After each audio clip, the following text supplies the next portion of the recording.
Please open your Bibles to 1 Samuel chapter 17. I've entitled my sermonette today, The Miracle Behind the Storm. 1 Samuel chapter 17, verse 2. And Saul and the men of Israel were gathered and camped in the valley of Elah, and drew up in a battle array to encounter the Philistines. And the Philistines stood on the mountain on one side, while Israel stood on the mountain on the other side, which was the valley between them.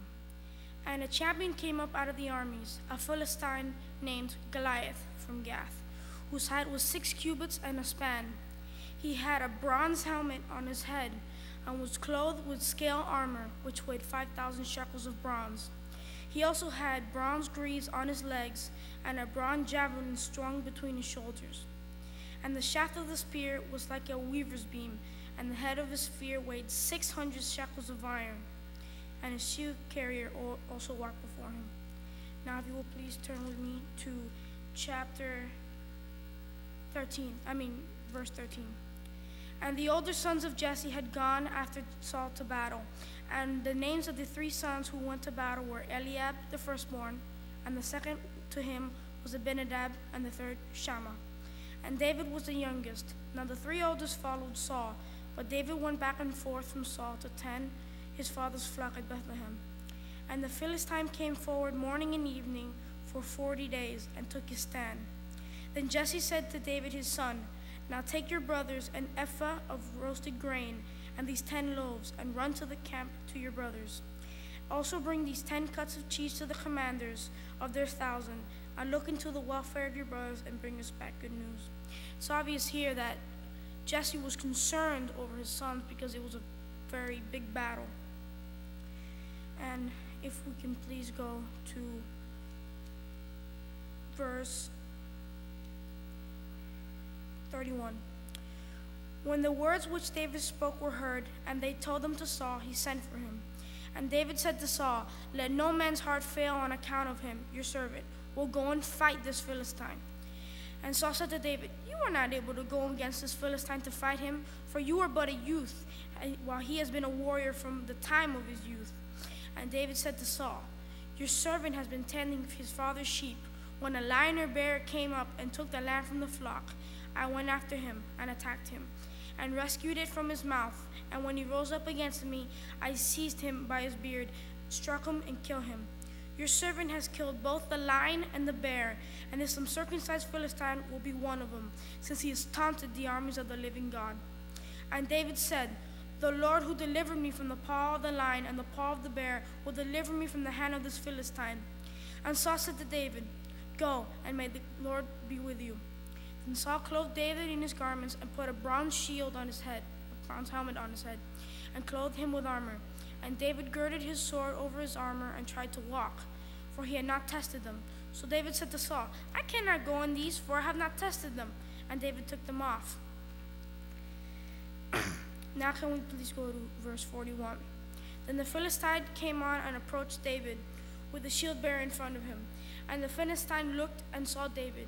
He disdained, for he was just a youth, and ruddy, with handsome appearance. And the Philistine said to David, Am I a dog that you come at me with sticks? And the Philistine cursed David by his God.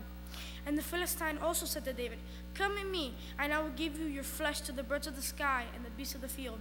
Then David said to the Philistine, You come at me with a sword and a spear and a javelin, but I come at you with the name of the Lord of hosts, the God of the armies of Israel, whom you have conquered.